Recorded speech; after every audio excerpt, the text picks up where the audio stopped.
여러분 만나 뵙게 돼서 반갑습니다. 오늘 앞에 나와서 율동하신 우리 상곡교회 전도 팀들은 전도 실습 온 거예요. 우리 한 학기 동안 전도 훈련을 하고 그리고 마지막 과정이 전도 실습하는 건데 이제 이번에 탑동교회에 와서 전도 실습, 전도 여행을 1박 2일로 하게 되었습니다. 왜 탑동교회냐 모르겠어요. 어느 날 갑자기 탑동교회 김석기 목사님이 생각이 났어요.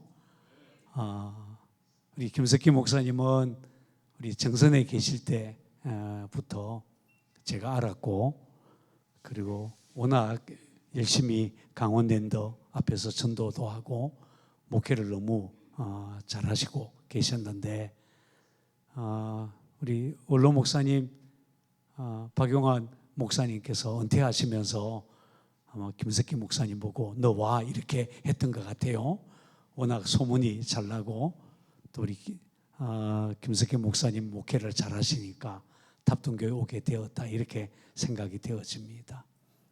그러니까 옛날부터 제가 알고 있었어요. 그런데 갑자기 올해 우리 교회 전도 훈련하는 중에 올해는 탑동교회 가봤으면 좋겠다 이런 마음이 들어서 전화를 드렸더니 김석기 목사님이 웰컴 이랬어요. 처음에는 우리 장로님이 하시는 다른 이제 숙소까지 다 준비해 주겠다고 그랬는데 그냥 우리가 교회에서 먹고 자면서 하룻밤 전도하겠다고 그렇게 해서 오늘 밤 교회에서 잘 겁니다. 그리고 내일 오전에도 우리가 전도하게 될 것입니다. 저는 오늘 여러분들과 같이 전도에 대한 이야기를 좀 나눌 거예요. 그런데 아마 김석기 목사님이 세미나 이렇게 말씀을 한 것 같은데 죄송해요. 세미나 아니에요. 그냥 오늘은 제가 전도 간증, 그냥 전도했던 이야기들을 여러분들과 좀 나누고 싶어요. 왜냐하면 수요일날 저녁 이 시간에 세미나 형식으로 모였다가는 조명도 어두컴컴하고 졸기에 딱 좋을 것 같아서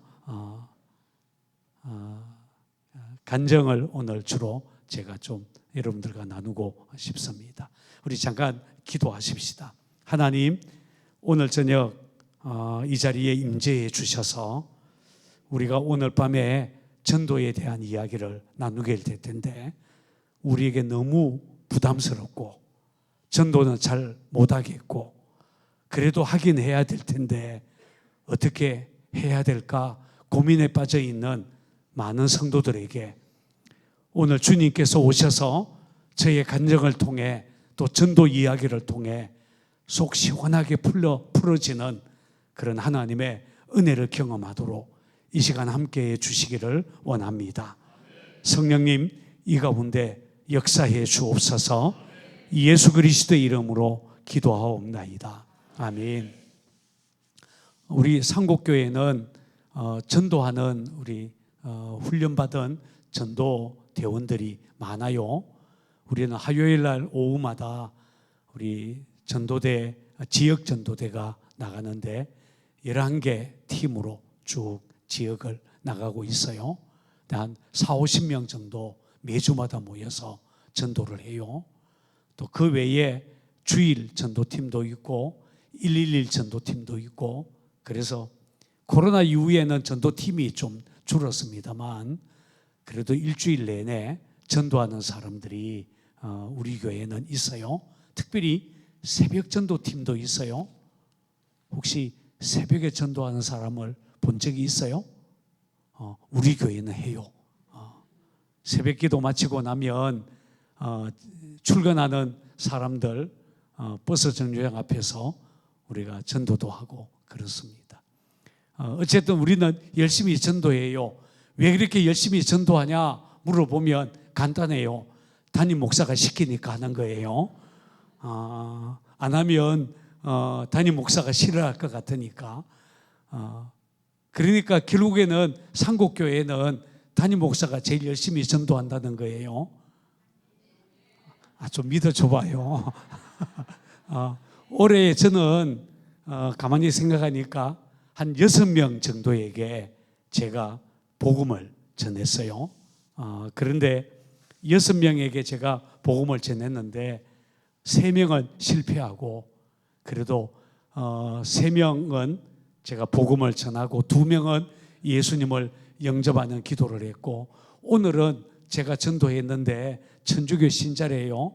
성당에 나간다고 그래가지고 제가 전도지를 같이 읽고 영접기도 같이 하고 축복기도도 같이 하고 그랬었어요. 저도 지금도 계속 개인 전도하고 이렇게 합니다.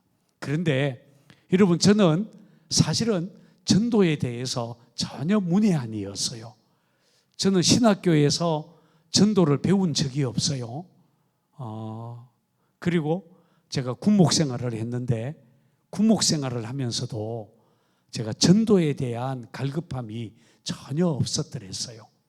왜냐하면 제가 군목 생활을 한 부대가 해필 신병교육대가 있는 부대였어요. 그러니 주일날만 되면 새까만 훈련병들이 교회를 가득가득 채웠어요. 심지어 얼마나 많이 몰려왔는가 하면 기관병들이나 군인 가족들은 자리가 없어서 뒤에서 서서 예배를 드려야 될 정도로 훈련병들이 교회를 가득 채웠어요. 그러니 전도의 필요성을 제가 전혀 못 느꼈어요. 그런데 그렇게 훈련병이 와서 이렇게 예배를 드리는데 찬송을 부르면요, 다 울어요. 엄마 생각나서, 고향 생각나서 막 울면서 찬송해요. 그러다가 제가 설교를 딱 시작하면 다 일제히 잠들어요. 눈을 똑바로 뜨고 있는 친구들이 별로 없어요. 그게 이제 제가 군목 생활을 했던 부대의 상황이었어요. 그래도 매주일마다 훈련병들이 가득가득 했으니까 제가 전도에 대한 갈급함이 전혀 없었어요. 여러분, 제가 부목사 생활을 큰 교회에서 했어요.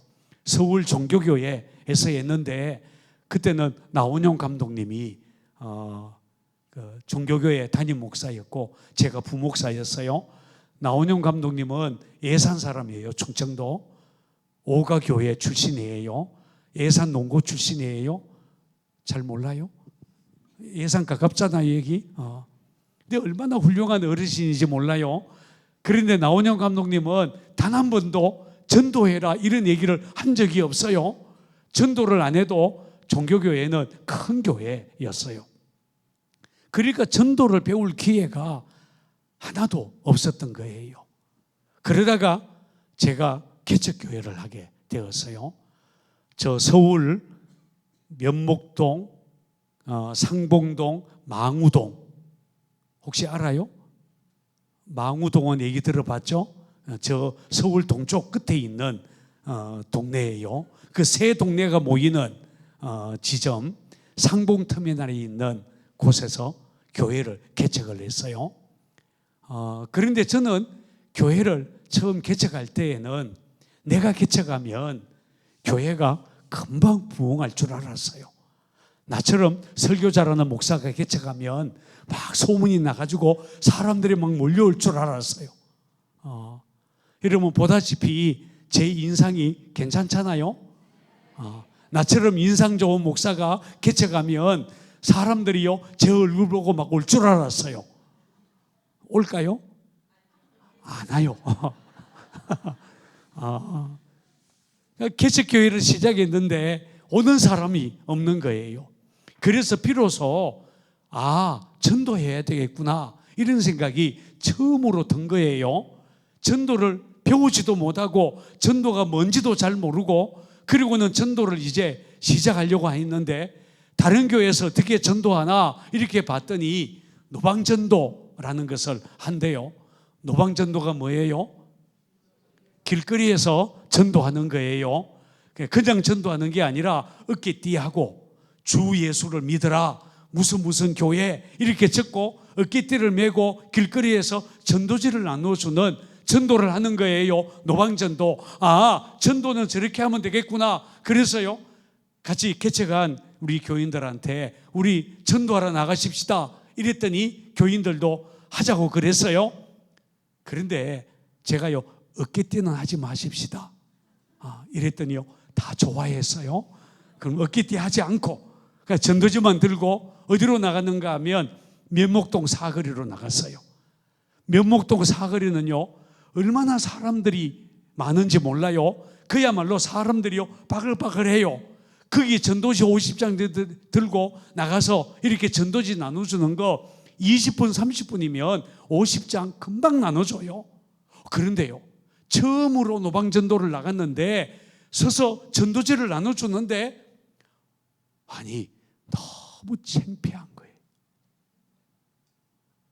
뭐라고요? 창피한 거예요.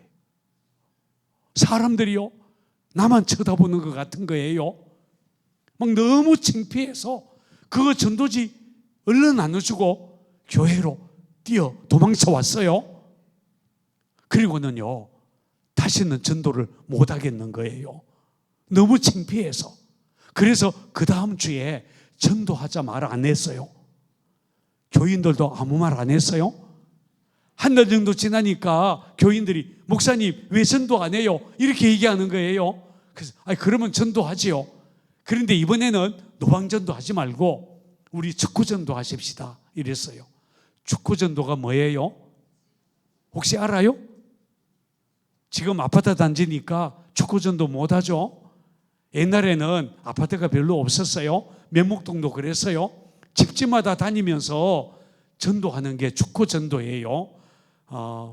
그런데 저는 축구전도를 어떻게 생각했는가 하면 그냥 전도지를 찌라시처럼 우편함에다가 이렇게 꼽아 놓기만 하면 되는 줄 알았어요.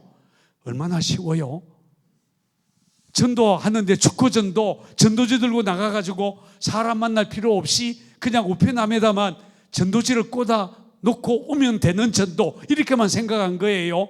그래서 축구전도 이렇게 얘기했는데 두 사람씩 짝을 짓고 나가려고 하는데 집사님 한 분이 이렇게 얘기했어요. 목사님, 축구전도는 그렇게 하는 게 아니에요. 배를 눌러야죠. 배를 눌러서 사람이 나오면 뭐라고 얘기해야 돼요? 우리 그렇게 무슨 말을 하고 전도를 해야 되잖아요. 축구전도는 우편함에다가 전도지만 넣는 게 아니라 배를 눌러야 된다는 거예요. 저는 이제 전도를 잘 몰랐으니까 그래요? 그러면 그렇게 하시죠. 배를 누르십시다. 이러고는 나갔어요. 그런데 배를 누르면 사람이 나오잖아요. 무슨 말을 해야 되죠? 저는요 모르겠는 거예요. 한 번도 배워본 적이 없으니까 무슨 말로 전도를 해야 될지를요 저는 몰랐어요. 그래서요 축구전도 출발하면서 막 제가 다급하게 기도했어요. 오 하나님, 제가 배를 누를 때에 아무도 안 나오게 해주세요. 이게 제 기도였어요. 너무너무 자신이 없는 거예요. 무슨 말을 해야 될지 이게 자신이 없는 거예요. 그러니 생각해 봐요. 전도가 되겠어요? 안 되겠어요? 당연히 안 되지. 이게 전도가 될 리가 있겠어요? 그런데 전도는 안 되죠. 나는 교회 개척하고 교회가 부흥됐으면 좋겠죠. 그러니까요 스트레스만 쌓이는 거예요. 어느 날 아침에 세수하고 머리 감고 그리고 눈을 떴더니 세숫대야가 시커먼 거예요. 머리가 막 빠지기 시작하는 거예요. 지금 이 머리가 30대 머리예요. 개척교회 할 때 머리가 막 빠지기 시작했어요. 감당이 안 되는 거예요. 그래도 머리는 빠지는데 전도만 됐으면 좋겠는데 전도도 안 되죠. 교회도 안 되죠. 그러니까 결국에는요 제가 목회 그만둬야 되겠다. 차라리 목회 그만두자. 이런 생각이요 들었어요. 너무 힘든 거예요. 개척교회 한다는 게 얼마나 어려운지 그만둬야 되겠다. 이런 생각밖에 안 들었어요. 그런데 제가 그만두지 못했어요. 왠지 아세요? 제가 너무 착했기 때문이에요. 제가 너무 착해가지고 그래도 주님이 나를 구원하시고 나를 위해 십자가에 죽으셨는데 이 정도 어려움 견뎌야지 참았어요. 목회 그만둘 기회를요 놓쳐버렸어요. 참고 그래도 교회는 안 되는 거예요.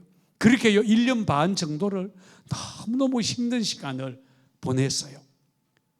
그리고 개척한 지 1년 반 정도쯤 지났을 때 제 기억으로는 1992년 12월 첫째 주 같아요. 그때에 제가 속해 있었던 중랑지방에서 목회 세미나를 어디서 했는가 하면 도고온천에서 목회 세미나를 했어요. 그래서 목회 세미나에 참석하기 위해서 제가 차를 운전해서 도고온천으로 갔어요. 교회 봉고차를 타고 그런데 그때는 USB나 그 다음에 CD나 이런 게 나오지 않았을 때 카세트 테이프, 차에 카세트 테이프가 있을 때였어요. 그때에는 목사님들 설교 테이프가 이렇게 유명한 목사님들 설교 테이프 이렇게 나눠주고 그랬는데 저도 그 설교 테이프 5개 정도를 가지고 차에 싣고 갔어요. 설교 들으면서 운전해서 도고온천으로 간 거예요. 천안 가까이 갔을 때에 제가 이제 설교 테이프를 바꾸었는데 그 목사님의 설교 말씀을 듣는 중에 성령님이 저를 만져주셨어요. 근데 그 목사님 설교가 어떤 설교였는가 하면 마태복음 16장 16절 주는 그리스도시요 살아계신 하나님의 아들이시니이다. 이 말씀을 가지고 하신 설교예요. 예수님은 하나님의 아들이요 그리스도다. 그리스도라는 말은 구원자라는 말인데 구약에서는 메시아라고 얘기했다. 우리말로 말한다면 구원자다. 더 쉽게 얘기하면 우리 인생의 모든 해답이다. 이렇게 설교를 시작했어요. 왜 예수님이 구원자냐? 왜 예수님이 인생의 해답이냐? 첫 번째, 예수님이 우리의 모든 죄와 우리의 모든 고통과 저주와 질병과 우리 인생의 모든 문제를 다 대신 짊어지고 십자가에서 죽으셨기 때문이다. 십자가에서 우리 인생의 모든 문제, 인생의 모든 죄 다 해결해 주셨다. 그래서 우리는 예수님을 그리스도라고 얘기한다. 맞죠? 아멘, 아멘. 저도 그렇게 설교를 들었어요. 다 아는 얘기잖아요. 두 번째, 예수님이 왜 그리스도냐? 예수님이 부활하셨기 때문이다. 예수님은 하나님의 아들이시니까 죽음에 묶여 있을 수 없고 죽음을 이기고 다시 살아나셨다. 부활하셨다. 그런데 예수님의 부활은 단순히 죽었다가 살아난 것이 아니라 지금도 예수님은 살아계신다. 지금도 살아계셔서 교회의 머리가 되시고 온 세상을 통치하고 계신다. 그렇게 설교를 하는 거예요. 그런데 바로 이때에 이제 사건이 시작된 거예요. 예수님이 부활하셔서 지금도 살아계신다. 이렇게 설교를 하는데 그 말씀을 듣는 순간 제 안에서 어떤 일이 벌어졌는가 하면 그 말씀을 듣는데 나도 모르게 내 영혼이요 그 말씀에 딱 듣는 순간 반응을 한 거예요.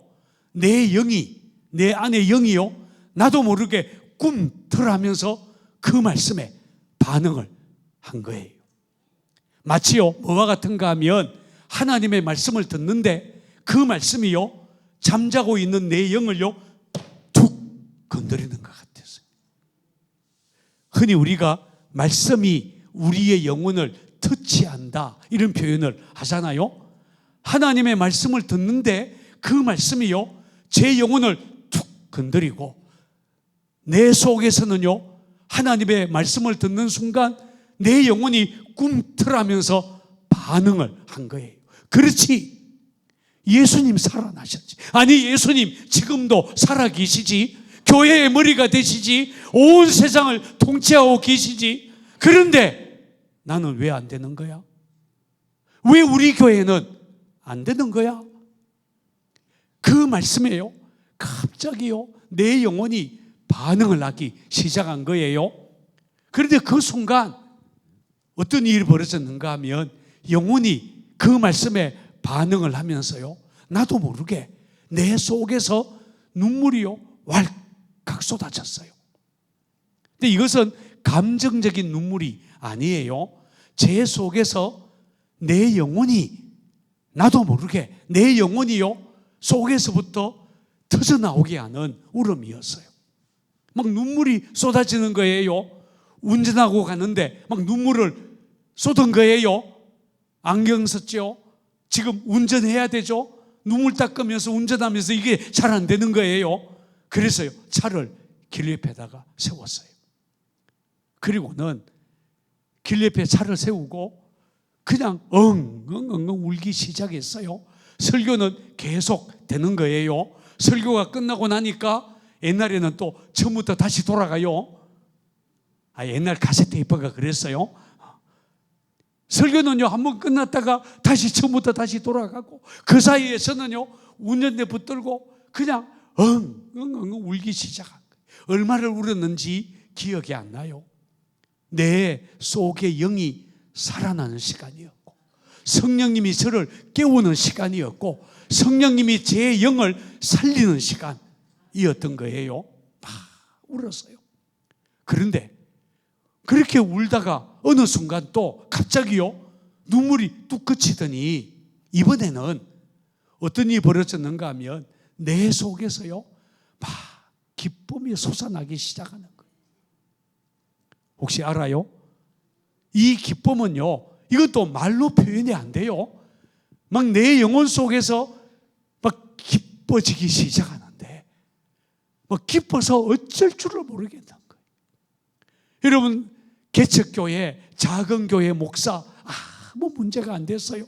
교인이 몇 명 되지 않는다, 아무 문제가 되지 않았어요. 죄송해요. 혹시 물 있으면 좀 하나 주실래요? 여러분, 아무 문제가 되지 않았어요. 여러분, 그냥 목사로서 예수님을 이야기할 수 있다, 이 자체가 막 내 속에 기쁨인 거예요. 여러분, 저는 개척교회 하면서 친구들을 안 만났어요. 왠지 아세요? 몇 명 모이냐 물어볼까 봐. 교회 예산이 얼마야? 이거 물어볼까 봐. 아니, 작은 교회 예산이 뭐 어디 있어요? 여러분, 교인이 몇 명이 뭐 늘어났어요? 그대로지 뭐. 그러니까 친구들을 만날 마음이 없었어요. 사람을 못 만나겠는 거예요. 그냥 작은 교회, 개척교회 목사, 여러분, 이게 막 그 마음이 짓눌려서요 꼼짝 못했던 저였거든요. 솔직히 얘기하자면요, 제가 개척하고 난 다음에 그때까지 제가 직접 오 하나님 감사합니다, 이러고는 봉투에다가 하나님 감사합니다, 그리고는 감사헌금을 하나님께 드리는데, 여러분, 저는 개척하고 그때까지 1년 반이 지나도록 단 한 번도 제 손으로 감사헌금을 해본 적이 없어요. 왜요? 감사가 안 되니까. 목회를 그만두고 싶은데. 여러분, 저는 제 손으로 감사헌금 한 번 하지 못했어요. 저는 못했지만 제 아내는 했어요. 제 아내는요, 워낙 신앙훈련을 잘 받아가지고 교회에서 작은, 그때 처음 받은 게 한 달에 40만 원 받았나요? 40만 원 받으면 11조 4만 원 하면 되잖아요. 그런데 또 저 사람은 꼭 10만 원 11조예요. 막 짜증나는 거예요. 그냥 4만 원 11조 하지, 돈도 없는데 10만 원 11조 하는 거예요. 그런데 사실은 아무 말 못했어요. 말 꺼냈다가는 믿으면 딱 그럴까 봐 말은 못했지만 속으로는 막 짜증이 났어요. 저 사람은 그렇게 생활비 받으면 11조 떼고 감사헌금 먼저 하나님 앞에 떼고 드리는데, 저는요 옆에서 그거 떼는 거 보면서 막 짜증을 내는 거예요. 감사가 안 되는 거예요. 개척교회 시작하고 제 안에는 기쁨도 사라지고 감사도 사라지고 제 영은 짓눌렸고 그랬었거든요. 친구도 만나기 싫고 밖에 나가기도 싫고. 여러분, 교회가 작은데 뭐 하겠어요? 그런데 그날 주님이 저를 찾아오셔서 제 영을 살려주신 거예요. 그러니 막 제 속에서 기쁨이 솟아났는데, 이 기쁨은 말로 표현이 안 되는 거예요. 차 속에서요 막 들썩들썩하면서 기뻐서 뛴 거예요. 얼마나 기쁜지 막 날아갈 것 같은 거예요. 교회 작은 거 아무 문제가 되지 않았어요. 내가 목사가 되어서 예수 그분을 이야기하고 그분을 만난 것이 나에게는 기쁨인 거예요. 막 너무 기뻤어요.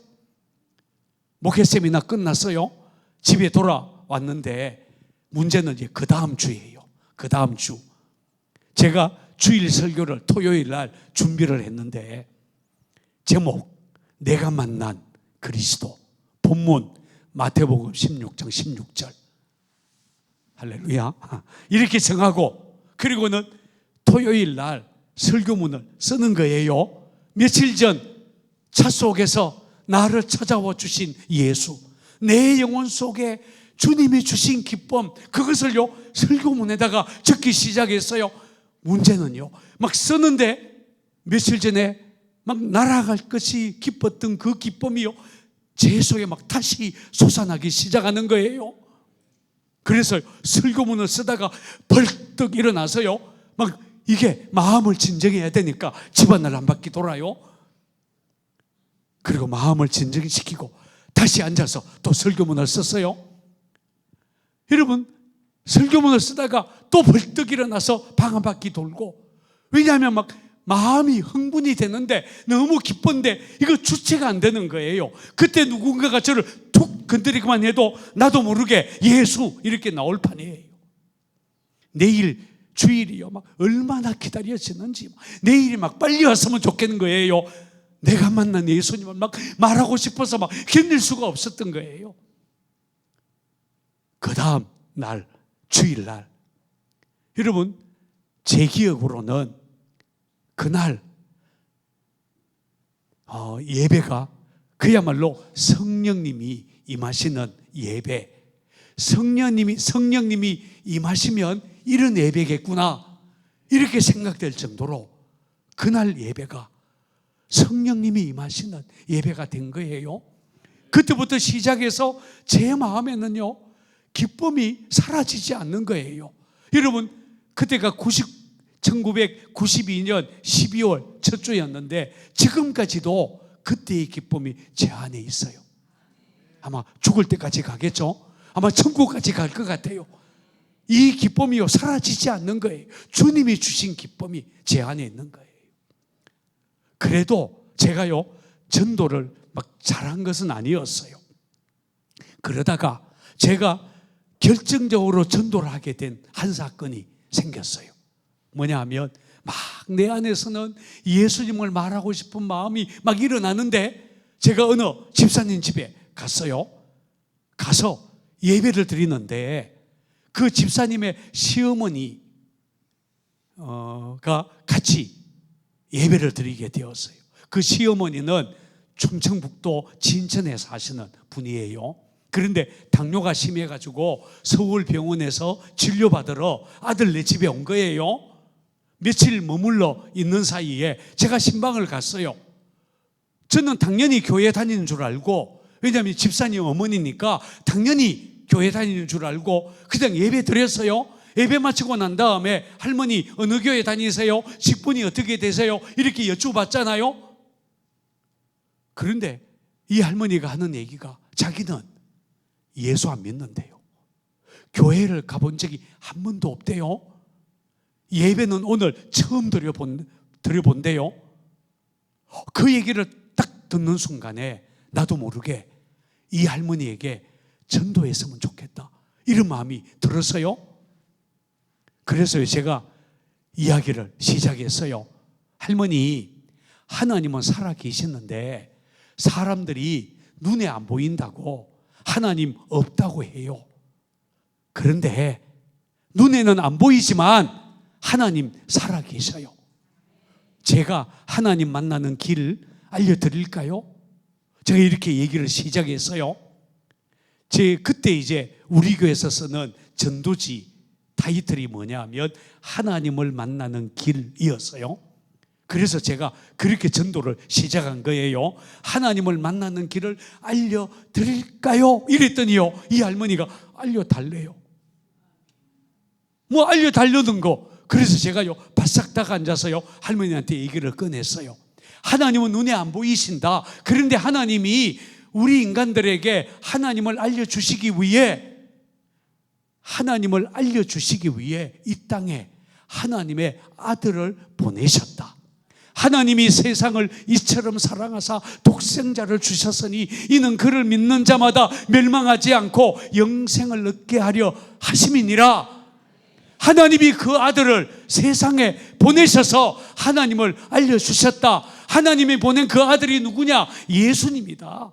예수님이 이 땅에 오셔서 병자도 고치고 귀신도 내쫓고 능력도 행하셨는데 제일 중요한 일은 예수님이 우리 인간들의 죄를 다 짊어지시고 십자가에서 대신 죽으셨다. 예수님은 죽고 우리는 살아났고, 예수님이 우리의 죄 때문에 형벌받고 우리는 사함받고, 형벌에서 면제되고 우리는 복을 받고, 그가 찔림은 우리의 허물 때문이요, 그가 상함은 우리의 죄악 때문이라. 우리는 다 양 같아서 그릇 행하여 각기 제 길로 갔거늘 하나님은 우리 모두의 죄악을 그에게 담당시키셨도다. 막 성경 구절을 얘기하면서 그랬어요. 그런데 예수님은 부활하셨다. 지금도 살아계신다.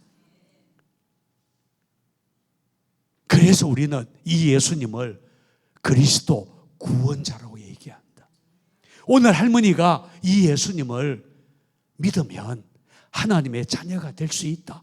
영접하는 자, 곧 그 이름을 믿는 자들에게는 하나님의 자녀가 되는 권세를 주셨으니. 하나님 만나고 싶지 않냐? 그랬더니요, 고개를 끄덕끄덕했어요. 하나님 만나고 싶대요. 그런데 하나님을 만나는 것은 예수님을 내 구원자로 마음에 받아들이면 된다. 영접하면 된다. 사람이 마음으로 믿어 의에 이르고 입으로 시인하여 구원에 이른다고 성경은 말을 했는데, 입으로 시인하는 게 내가 예수님을 믿습니다, 예수님을 내 마음에 받아들입니다, 그거 기도로 할 수 있는 거다, 이렇게 얘기했어요. 그런데 할머니 기도 못할 테니까 나를 따라서 하면 돼요. 나 따라 기도하면 되는데 같이 하시겠어요? 이 할머니가요, 하겠대요. 하겠다는 거 뭐. 그래서요, 제가요, 할머니 손을 덥석 잡았어요. 그리고 할머니 무릎 꿇으세요. 오늘 할머니가 하나님 만나는 날, 하나님의 자녀가 되는 날이에요. 그리고는요, 저를 따라 기도하자고 그랬어요. 기도를 시작했어요. 하나님, 저는 지금까지 하나님 모르고 살았습니다. 따라 사는 거예요. 저는 죄인입니다. 이렇게 같이 기도를 막 시작했어요. 그런데 막 기도를 하는데 갑자기 옆에 앉아있던 그 며느리 집사님이요, 옆에 앉아있다가 헉하고 울기 시작하는 거예요. 자기 시어머니 구원시켜달라고 그렇게 기도했는데 지금 목사님 손 붙들고 자기 시어머니가 지금 예수 믿겠다고 예수님을 영접하는 기도를 하니까 며느리가 너무 감격해서 울었어요. 헉헉 울었어요. 며느리가 옆에서 우니까 이 할머니가요, 자기도 막 감동이 되니까 같이 울기 시작했어요. 한마디 따라서 기도하고 울고, 따라서 기도하고 울고. 그런데 그날 같이 이제 우리 교인들 몇 명이 같이 갔잖아요. 그런데 우리 교인들이 가만히 보니까 지금 울어야 될 분위기잖아요, 분위기 자체가. 그래서 막 교인들이 울기 시작했어요. 완전히 그날 밤이요, 그 방이요, 그날 그 방이요, 울음바다가 됐어요. 그런데 여러분, 저는 어땠을까요? 저는 울었을까요? 안 울었을까요? 죄송해요. 저는 울었어요. 저도 울었어요. 왜냐하면 글쎄, 난생 처음이잖아요. 한번 생각해 봐요. 복음을 전하려고 목사가 됐어요. 영혼을 구원하는 일을 하려고 구령의 열정에 불타가지고 목사가 됐어요. 그런데 처음으로 제가 예수님을 전하고 한 할머니가 제가 전하는 예수님을 구원자로 영접하면서 통곡을 하잖아요. 여러분, 그 순간 제 가슴이요 또다시요 막 뛰기 시작한 거예요. 가슴이 뛰기 시작했어요. 아니, 가슴이요 막 불타기 시작한 거예요. 어떻게 제 눈앞에서 이런 일이, 한 사람이요 예수 이름 듣고 통곡하며 예수님을 받아들이고 변화되잖아요.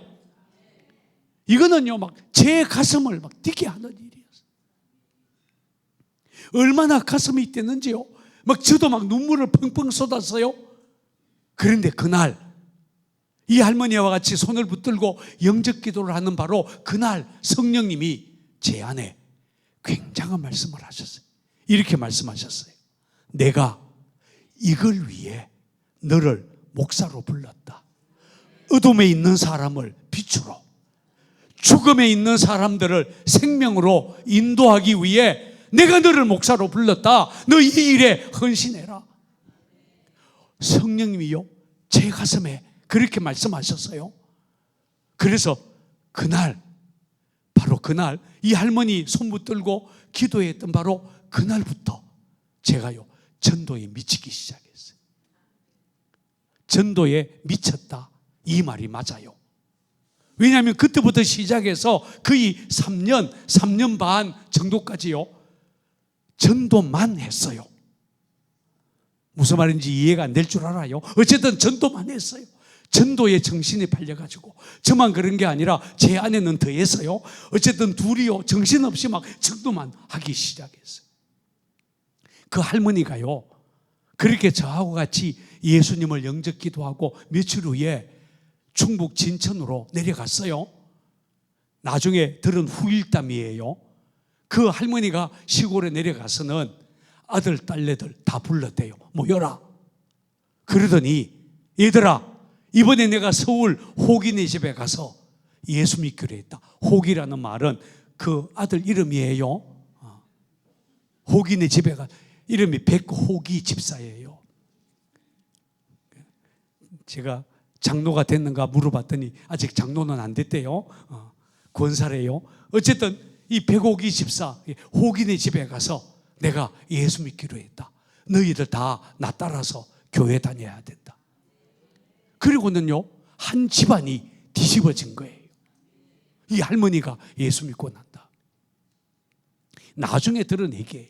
어쨌든 저는 그날 한 할머니가 울면서 예수님을 영접하건 그 기도를 함께 하고 난 다음에 제가 전도에 미쳤어요.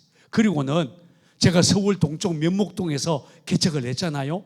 면목동에서 개척하고 묵동으로 옮기고 묵동에서 다시 신내동으로 들어가고 이렇게 그 지역에서 개척을 했는데, 여러분 서울 동쪽에 있는 대학이라는 대학은 제가 다 다니면서 캠퍼스를 누비면서 전도했어요. 고려대, 강운대, 건국대, 서울시립대는 못 들어가 봤어요. 동덕여대, 서울여대, 서울산업대 막 대학마다 다니면서 전도하기 시작했어요. 막 제 가슴이 불타가지고요 3년 동안 전도하느라고 병원이라는 병원은 다 들어가고 학교라는 학교는 문만 열리면 들어가고 막 이렇게 전도를 시작했어요. 3년 정도 지나고 난 다음에 우리 교인들이 몇 명 모이는가 한번 세어봤어요. 제가 카운터를 한 날 주일 출석한 인원이요 어른들만 170명, 아이들은 180명. 그날 교회 온 사람들이요 아이들하고 합쳐서 350명 출석한 거예요. 막 교회가 부흥되기 시작한 거예요. 막 정신없이 전도하고 교회가 부흥되고 이런 역사가 막 일어나기 시작한 거예요. 막 전도하다가 병자가 낫고 귀신 들린 사람이 낫고 하나님의 능력이 나타나기 시작했어요. 여러분 복음이 능력이다, 이게 맞는 말이에요. 예수가 생명이다, 맞는 말이에요. 예수 복음을 듣고 죽은 영이 살아나는 거예요. 인생이 변화되는 거예요. 복음의 능력이 나타나기 시작했어요. 심지어 저는요 스님에게도 전도해 봤어요.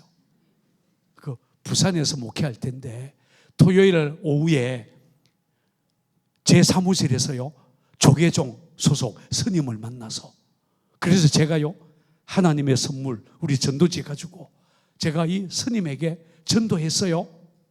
이분이요 이렇게 얘기했어요. 목사님, 평생 예수님 이야기를 나는 처음 들어요. 만약에 누군가가 나에게 예수님 얘기를 했다면 내가 머리 깎고 중이 되겠어요? 예수 믿지? 이러고는 그날 이 스님이요 예수님을 영접 기도했어요. 제 손을 붙들고 사무실에서 예수님이 나의 구주입니다, 나의 주인입니다, 이 스님이요 그렇게 기도했어요. 그리고 난 다음에 제가 축복기도 해주고, 스님 내일 주일인데 교회 나오세요 이랬어요. 그랬더니 스님이요 옷이 없어서요, 이 성복이 단벌 신사래.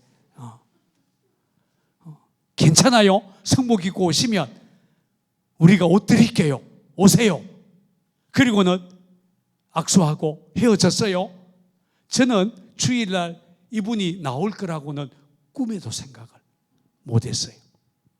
그런데요 이분이요 성복을 입은 채로 그 이튿날 11시 예배에 참석했잖아요. 예배실 중간에 앉았어요. 그날 예배는요 끝났어요.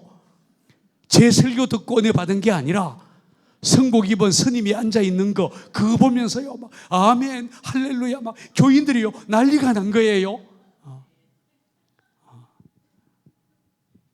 여러분, 저는 스님에게만 전도한 게 아니라 무당에게도 전도를 했어요.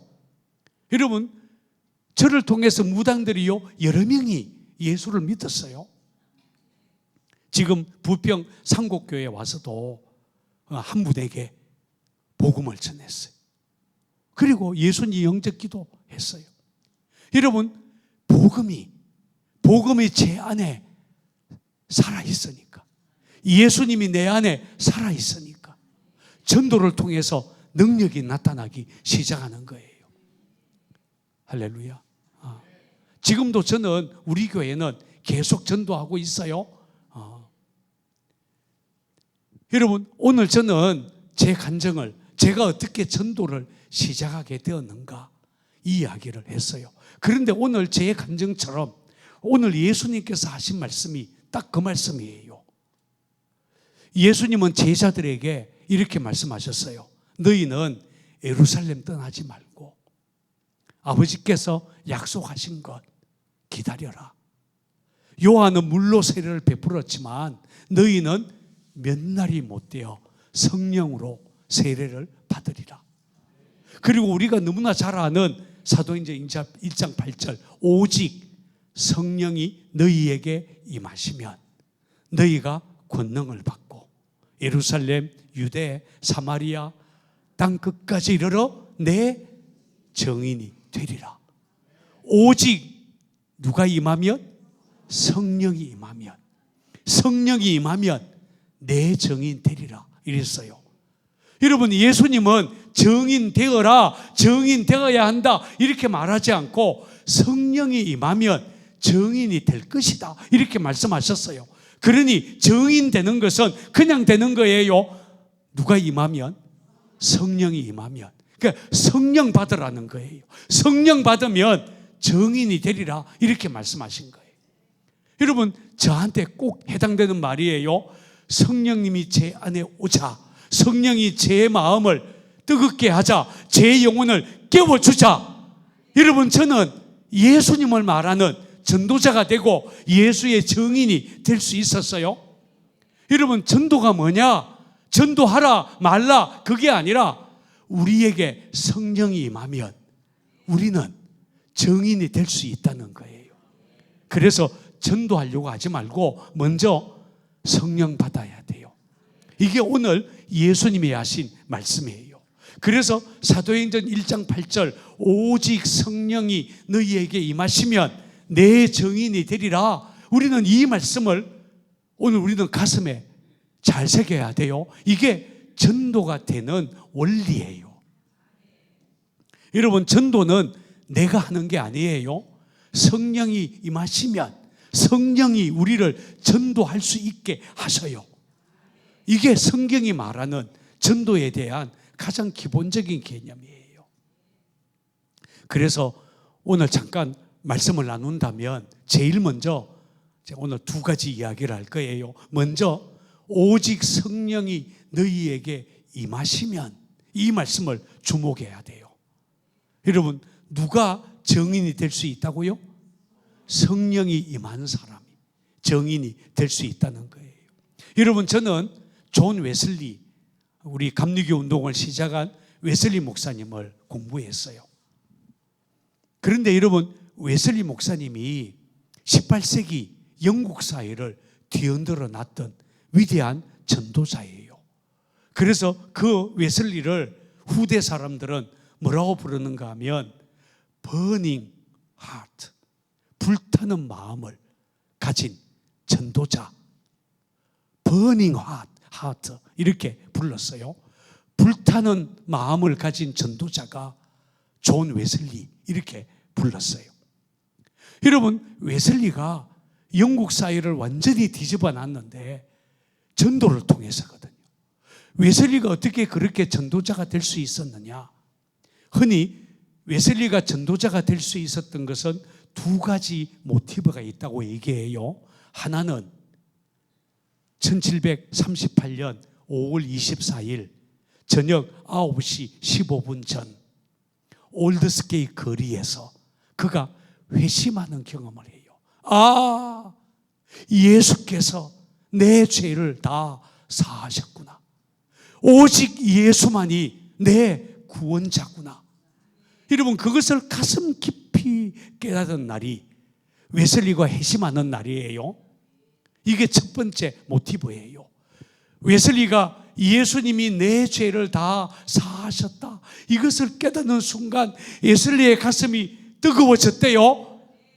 그래서 그날 저녁 웨슬리의 가슴이 뜨거워졌다, 그렇게 그의 일기에 표현을 해요. strongly warmed, 강하게 그 마음에 감동을 받고 마음이 뜨거워졌대요. 그리고 전도를 시작한 거예요.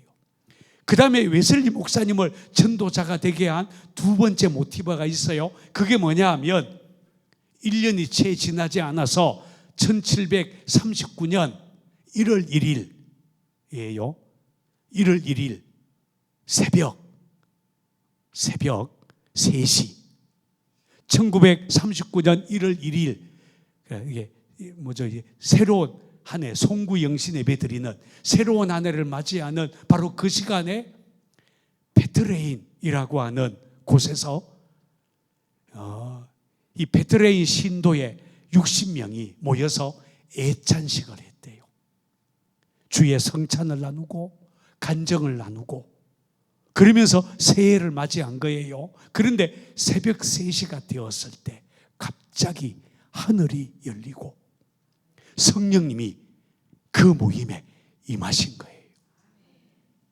얼마나 강력하게 성령이 임했는가 하면 어떤 사람은 뒤로 쓰러졌고 어떤 사람은 하나님에 대한 두려움으로 몸을 벌벌벌벌 떨기 시작했고 어떤 사람들은 성령의 임재 앞에 꼬꾸라져서 통회하고 눈물을 펑펑 쏟으면서 회개하기 시작했고 어떤 사람들은 두려움에 사로잡혀서 꼼짝하지 못하고 마치 정신을 잃은 것처럼 하늘을 쳐다보고 몸이 굳어 있었고 거기 모여 있었던 60명의 사람들에게 성령이 임한 거예요. 마치 오순절날 마가다락방에 성령이 임한 것처럼 강력한 성령의 임재를 웨슬리가 경험하게 돼요. 그런데요, 이날 이 성령 임재의 경험이요 웨슬리로 하여금 능력 있는 설교를 하게 했어요. 능력 있는 전도자가 되게 했어요. 그날 이후에 어떤 일이 벌어졌는가 하면 웨슬리가 어떤 신도의 모임에 가서 설교를 할 때마다 귀신이 떠나가고 병자가 낫고 사람들이 뒤로 넘어지고 통회하는 역사가 일어나고 야외 설교를 시작하자 수천 명, 수만 명이 모여서 영적인 각성이 일어나고 막 영국이 뒤흔들어질 정도로 강력한 역사가 일어난 거예요. 여러분, 성령이 임하자 웨슬리는 강력한 전도자가 되었어요. 여러분, 저는 어떤 생각이 드는가 하면 우리 중에 두 종류의 성도가 있다고 생각해요. 한번 따라해 볼까요? 누가복음적 성도, 한 번 더요. 사도행전적 성도. 누가복음적인 성도가 있고 사도행전적인 성도가 있어요. 여러분, 누가복음적인 성도는 어떤 사람인가 하면 예수를 믿고 구원을 받았대요. 교회 잘 나와요. 그런데 전도를 못해요. 누가복음의 마지막에 보면 예수님을 따라다니던 제자들이 예수를 전하는 자가 된 게 아니라 오히려 예수 버리고 도망치고, 수제자 베드로는 예수 모른다고 3번씩이나 부인했고, 똑똑한 가룟 유다는 예수를 팔아먹었고, 누가복음적인 성도예요. 여러분, 분명히 예수를 따랐고 예수가 누구인지 알았음에도 불구하고 실패했어요. 그런데 사도행전의 제자들, 사도행전적인 성도들은, 사도행전의 성도는 어떤 사람인가 하면 가서 복음을 전하고 병자를 고치고 능력을 행하고, 아멘 해도 괜찮아요. 이게 사도행전의 역사잖아요. 여러분, 베드로를 한번 보세요. 누가복음의 베드로는 주는 그리스도시요 고백했던 사람이에요. 나는 죽을지언정 부인하지, 예수님을 버리지, 배반하지 않겠습니다. 호언장담했던 사람이에요. 그런데도 계집종 앞에서 예수 모른다고 부인했어요. 너무 창피하니까 베드로가요 도망갔잖아요. 그런데 예수님이요 도망간 베드로를 갈릴리 호수, 디베랴 호수까지 쫓아와가지고, 시몬 베드로야, 네가 나를 사랑하냐 이렇게 물으셨잖아요. 그리고는 베드로를 회복시켜줬어요. 그리고 난 다음에 사도행전이 열리는데, 사도행전의 베드로는 누가복음에 있는 베드로하고는 완전히 달라요. 베드로가 한번 설교하자 3,000명이 돌아왔대요. 베드로가 한번 설교하자 5,000명이 회개했대요. 베드로가 명령하자 안전병기가 일어나고 죽은 자가 살아나고, 이게 사도행전 이야기예요. 여러분, 누가복음의 베드로와 사도행전의 베드로 똑같은 사람이에요? 다른 사람이에요? 똑같은 사람이에요. 그럼 왜 잘라졌어요? 누가복음과 사도행전 사이에 한 사건이 있었어요. 뭐죠? 성령이 임한 거예요. 성령이 임하면, 자, 그러면 여기서 우리는요 중대한 질문을 할 수 있어요. 우리 자신을 점검하는 거예요. 나는 성령 받은 사람인가, 받지 않은 사람인가? 그것을 점검하는 기준이 뭐예요? 뭔가? 여러분, 성령 받으면 뭐 하는 사람이에요? 전도하는 사람. 그러면 전도를 못해요. 그러면 나는 이게 문제예요. 오직 성령이 임하시면 내 정인이 되리라 이랬는데 정인이 못 돼. 예수 말하기가 부끄러워, 창피해, 전도 못하겠어. 원래 당신은 양반이라서 그런 거 잘 안 하죠. 전도 잘 안 하죠. 너무 착해가지고 다른 사람에게 예수 믿으라 말 못하죠. 아니, 우리 상곡교회도 당진 출신 많아요. 합덕 출신도 있고요, 기지지 출신도 있고요, 당진 출신 저기도 앉아 있어요. 제가 다 알아요. 당진 사람들이요 너무 착해가지고 전도 못해요. 아니에요? 합동교회 성도들은 전도해요? 감사해요. 그런데 여러분, 성경의 기준 점검을 해봐야 되는데, 정말 나는 성령의 사람인가? 내 안에 성령님이 살아계시는가? 성령의 능력이 내 안에 있는가? 여러분, 뭐로 알 수 있다고요? 내가 전도할 수 있는가? 이게요 기준이에요, 기준. 제가 너무 심한 얘기를 하나요? 여러분 표정을 보니까 제가 너무 심한 얘기를 하는 게 아닌가 의심이 좀 돼요. 그러나 성경의 기준은 명확해요. 그래서 예수님은 전도하라고 말하지 않고 성령 받으라고 얘기했어요. 저처럼 예수님을 제대로 만나라는 거예요. 성령의 임재를 경험해 보라는 거예요. 여러분, 예배 드릴 때에 성령의 임재를 사모하고 목사님 말씀에 귀를 기울이고 내 영이 살아나도록 은혜를 사모하라는 거예요. 성령이 임하면 증인이 된다는 거예요. 맞춰야 되죠? 한 가지 더 얘기할게요. 오직 성령이 임하시면, 이 얘기를 했어요. 그 다음에 끝에 나오는 내 증인이 되리라. 한번 따라해 볼까요? 내 증인이 되리라. 여러분, 이 말씀은 굉장한 말씀이에요. 내 증인이 되어야 한다, 이렇게 말하지 않았어요. 너 예수 믿고 구원받았지, 그러니까 너 증인이 되어야 마땅해, 증인이 되어야 한다, 너 의무야, 이거 해야 돼, 의무사항으로 말하지 않았어요. 또 예수님이요, 증인이 되어라 명령도 하지 않았어요. 명령형 아니에요. 이게 중요한 얘기예요. 전도는 명령력이 아니에요.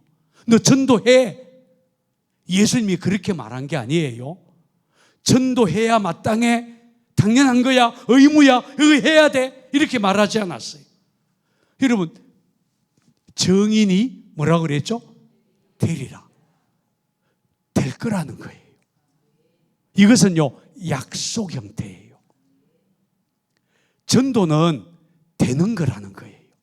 전도는 내가 하는 게 아니라 전도는 되는 거라는 거예요. 한번 따라해 볼까요? 전도는 되는 것이다. 그러니까 전도하려고 하지 말고 전도가 되게 하라는 거예요. 전도는 약속이에요. 그래서 우리 교회에서는요, 흔히 이렇게 구분해요.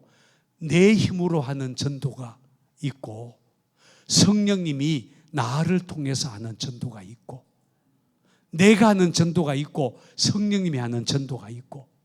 내가 전도하려고 하면 어려워요. 못해요. 한번 물어볼까요? 여러분들의 말을 듣고 설득당해서 예수 믿을 사람 혹시 있을까요?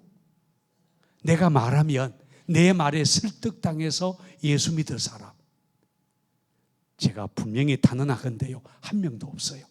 심지어 내 자식놈도 내 말 듣고 예수 믿는 게 아니야.